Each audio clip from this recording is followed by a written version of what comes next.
When 7 ancient dragons drop from a clear sky and kneel to a mud-streaked stable hand, the world holds its breath. A lost bloodline wakes inside him as a shadowed dragon arrives with a hunger that unravels magic. If he answers the call, nations may survive. If he falters, everything falls. If you are new to the channel, please subscribe to the channel and like the video, and tell us where you are watching from. Now let's jump into the story. On the morning the sky dimmed at noon, Rowan Finn had mud on his sleeves and hay in his hair. He was guiding a restless mare toward sunlight when a moving shadow rolled over the paddock like a low tide. At first he thought a storm was creeping in from the marsh. Then the mare flared her nostrils, and the stable roof shivered with a gust that felt less like wind and more like breath. 7 shapes carved the light into shards. Their wings stretched wider than the training field, catching glints of spring sun. Scales shifted from deep copper to river silver, from moss green to dusk blue. They circled once above Kaer Hart, then descended with a thunder that rattled shutters and spilled buckets. "Inside, all of you," yelled the stablemaster, but Rowan's feet did not listen. He stared, not at claws or fangs, but at eyes. Old eyes steady as mountains. Captain Brayan clanked up with a wall of lancers. Shields raised. "Archers, hold!" he barked, voice trying to sound bigger than dragons. The castle gates groaned shut. Along the high walk, townsfolk pressed together, hands over mouths. The largest dragon landed, copper scales glowing like banked embers. The courtyard bricks trembled beneath its weight. The other 6 settled around it, forming a ring that made everything inside feel suddenly small. Their heads bowed, low, deliberate, solemn, toward a stable hand with straw in his boots. Rowan felt every breath in the yard pause. Something like warmth and thunder moved through his skull. Not painful, just enormous. "We have searched long," said a voice, but not out loud. "Speaker, at last you stand where you belong." Rowan looked behind him to see who the dragon meant. There was only a bucket and a mare blinking in slow confusion. King Alder stepped onto the balcony in a plain cloak, as if hoping simplicity would steady the moment. Beside him, Magus Olwyn leaned on an ashwood staff scratched by years and ink stains. "Ancient ones," the king called, "you cross our walls unbidden. State your cause." The copper dragon turned one amber eye up, then lowered it again. Its reply washed through Rowan alone. The balance phrase, bridge blood. "Through you our voices may walk safely among the quick-tongued again." Rowan swallowed. I think it's talking to me," he said to no one in particular, which unhelpfully was everyone in earshot. A murmur ran through the courtyard. Magus Olwyn's gaze fixed on Rowan as though he'd found a footnote he'd been chasing for a lifetime. "Sire," the Magus whispered, "bridgekeepers, old tales say there were people who could listen to the elder kind without losing themselves. Peacemakers, guides. They vanished before my grandfathers." "Grandfather?" Before King Alder could answer, the light changed again. A 7th shape tore down from the high blue, darker than cloud, darker than soot. Where the others reflected day, this one swallowed it. It landed with a cracking of stone and the stink of winter cellars. Frost crawled across the nearest flagstones. The copper dragon's voice tightened in Rowan's mind. Umbrith. Not lost after all. The black dragon's eyes lacked the slow intelligence of the others. They were deep holes that made the edges of things wobble. When it spoke, the sound scratched like dry reeds, small speaker. Thin spark.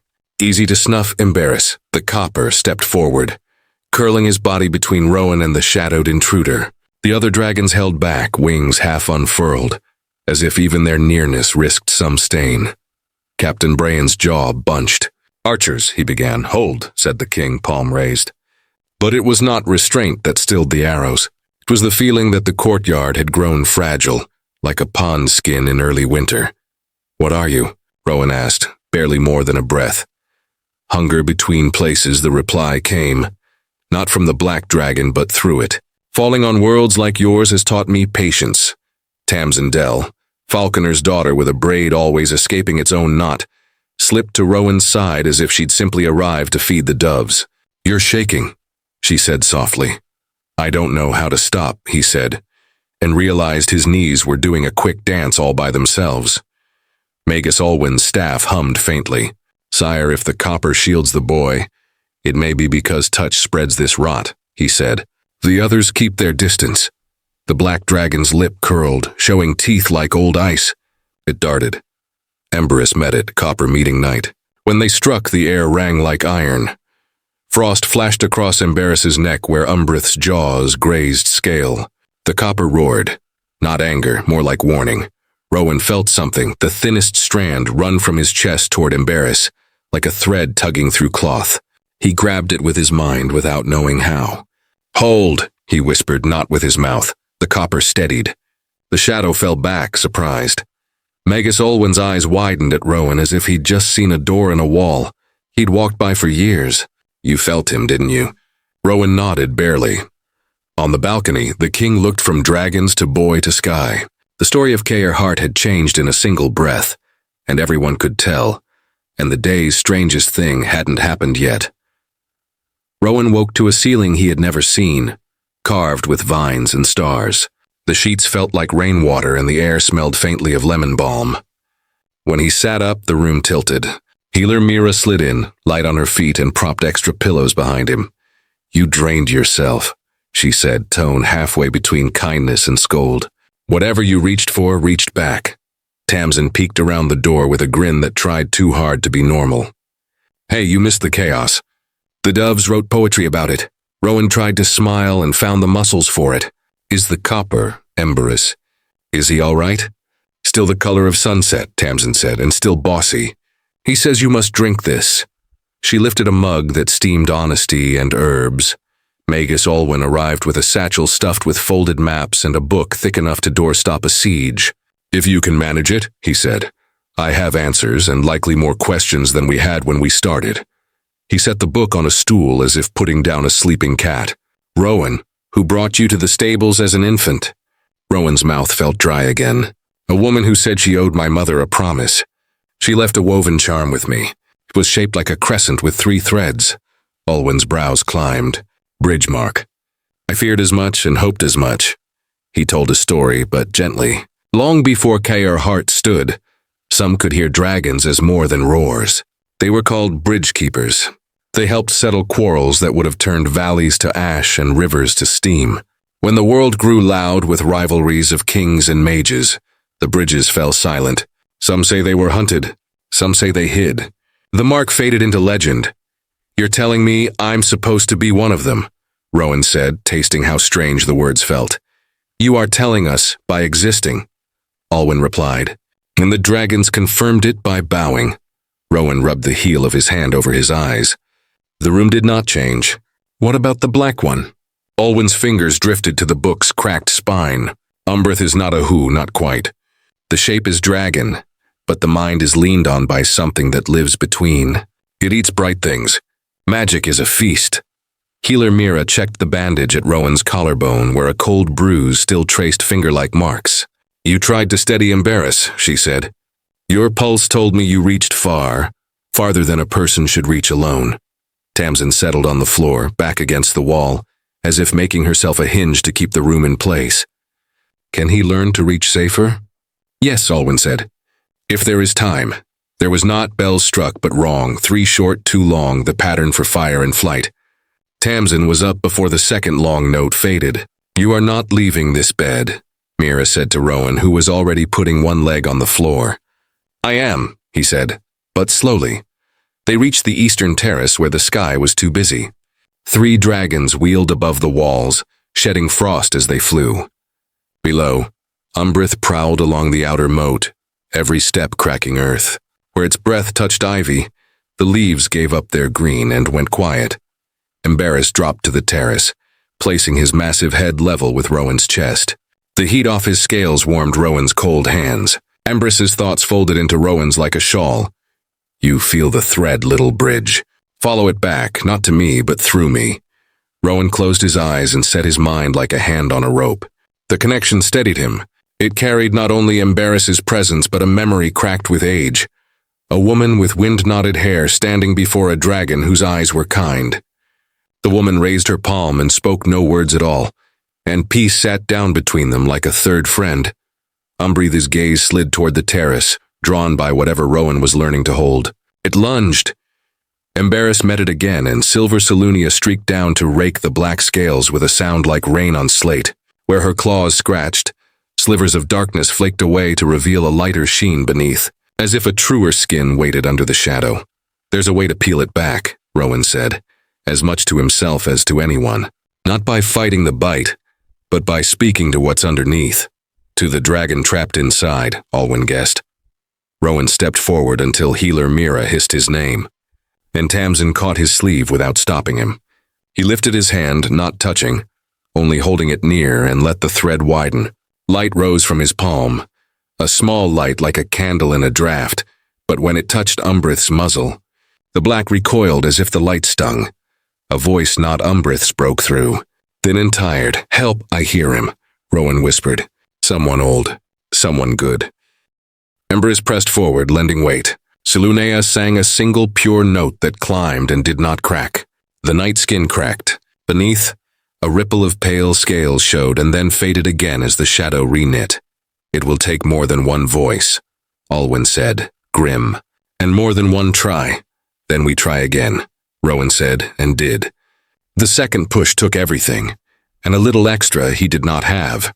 The world narrowed to a ring of sound. The shadow peeled back with a sudden sigh. There was a dragon there, slender and weary, eyes clear as paper ash. It sagged, freed. Rowan's legs gave up their quiet rebellion and folded. Embarrass caught him with the gentlest nudge. Healer Mira's hands were already there, frustration and relief mixing in her breath. "You promised slowly," she muttered, and he tried to answer that he really had. But the room went out like a candle pinched with fingers.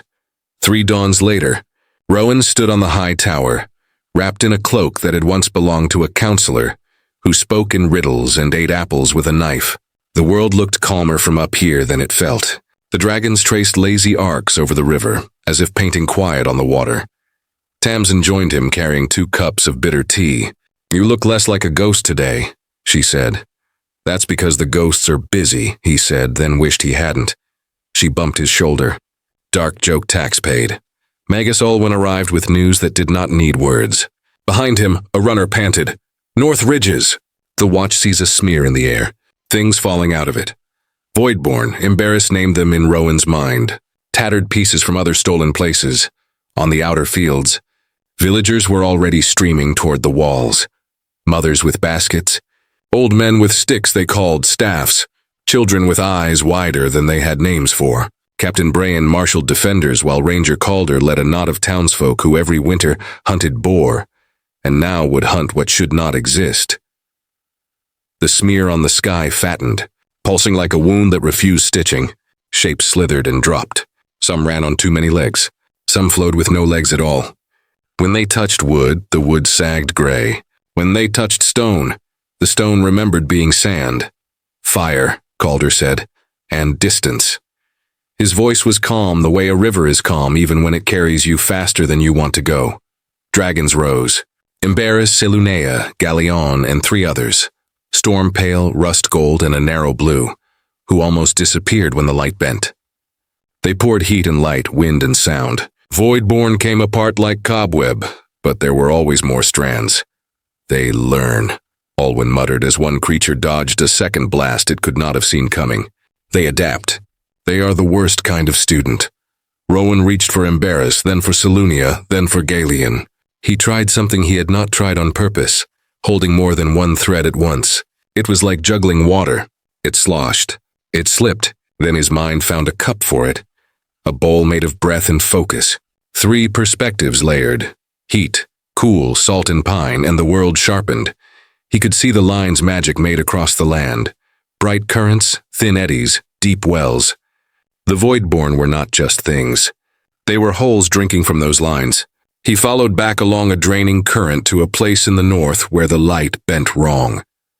A ridge of dark crystals jutted like broken teeth, each one pulsing out of rhythm with the world. "There," he said, "northeast of the Winter Pass. Those crystals hold the door open." Alwyn's mouth became a straight pencil mark. "An anchor. Remove the anchor. The door slams." "We can't ride for days," Captain Brayan said. "The fields will empty while we cross them." Galleon's mind brushed Rowan's like a gust off high cliffs. "There is a way to shorten the miles. Wingstep. Altogether, we could take a band in one breath. Dangerous, Silunea cautioned. We must share breath, timing, and trust. We already share worse, Embarrass said, and Rowan sensed the smile inside the words. King Alder stepped onto the yardstones. No crown, only leather gloves. What do you need? He asked. 12 of your steadiest, Captain Brain said. And the Magus and the boy. I have a name, Rowan said mildly. Tamsin bumped his shoulder. Fancy that. In the courtyard, knights checked straps, Calder counted arrows, and Tamsin threaded a leather loop through a small carved token and tied it around Rowan's wrist. You whittled it in the stables when we were bored, she said. It was a tiny mare with one ear longer than the other. Now it's a charm. No returns. The dragons formed a circle and began to hum. It wasn't a song so much as a place the body recognizes. Rowan stood in the center with the knights, the king, the magus, and the rangers. He took Embarrass, Silunea, Galleon, and the others in hand. Not gripping, only holding. The hum climbed. Breathe with them, Alwyn said. In on the lift, out on the fold. The world pinched, colors running like wet paint, then snapped into a thin, cold air that tasted of old snow and iron. They stood on a shattered ledge facing a scar in the sky. The black crystals hummed with a sound that made teeth ache. Voidborn pooled at the base, and a shape stood before the largest crystal. A sentinel wearing the suggestion of armor with nothing inside it where a face should be. It lifted a blade made of absence. The ground around its feet forgot how to be ground and sank an inch. Lines, Calder said quietly to the knights. Hold. Give the dragons space. The dragons braced the circle. Embarrass's eye met Rowan's. Ready, Little Bridge. As I'll ever be, Rowan answered and meant it. The sentinel moved like a gap in a memory, quick and unnerving. The first clash sent sparks that were not light and not dark. Knights staggered, then dug in. Captain Brain's voice threaded through the noise, steady and spare. Shield, step, strike. Alwyn and his apprentices chalked a ring around Rowan that smelled of salt and chalk and old rain. Keep this shape in your mind, the Magus said, drawing a spiral in the air. When the noise rises, return to the center of the curl. Rowan reached for all 7 threads. His thoughts became a room with 7 windows, each opening to a different height and wind. He gathered what came through. Embarrass's slow courage, Zilunea's quiet grace, Galleon's hard edges, the blue one's patient watchfulness, the rust gold's stubborn spark, the storm pale's clear sight, and the weary dragon they had freed, who offered a small hope like a candle in a window. He saw the truth of the crystals. They were not evil themselves, only turned in the wrong direction, like mirrors angled to throw sunlight into a sleeping face. Cleansing them meant asking them to remember what they were made for. I'm going to speak to the stone, he told Alwyn. Good, the Magus said, as if that were the most regular choice one could make. Rowan shaped light the way one shapes a story, for a child afraid of the dark. Simple, true, kind. He pressed that light into the first crystal. It bucked under his touch, then stilled. The hum changed by a beat. The breach tightened a finger's width. Voidborn screamed like wind in a kettle. The sentinel turned toward Rowan. It raised its nothing blade, but Galleon and Stormpale crashed into it together, buying 3 breaths. Rowan used them to cleanse a second and a third crystal. Each time the tear shrank and the sentinel moved faster, as if losing patience was part of its design. The last crystal pulsed like a heart that did not belong to this mountain. Rowan touched it and flinched. There was a thread inside that ran not into the world, but out of it. If he dragged light along that line, the light would go where light did not know how to be. If I try to cleanse the last one from here, it will pull me through, he said. Then do not pull, Silunea suggested softly. Invite. The sentinel broke free and hurled itself at the circle. Tamsin's arrow struck the nothing just above its wrist and made the blade twitch, like laughter remembered by accident. Captain Brain met the next blow and slid 3 steps, boots cutting grooves. He did not fall. We're out of steps, Calder said, jaw tight. Rowan made a decision that felt like stepping onto a river stone he could not see.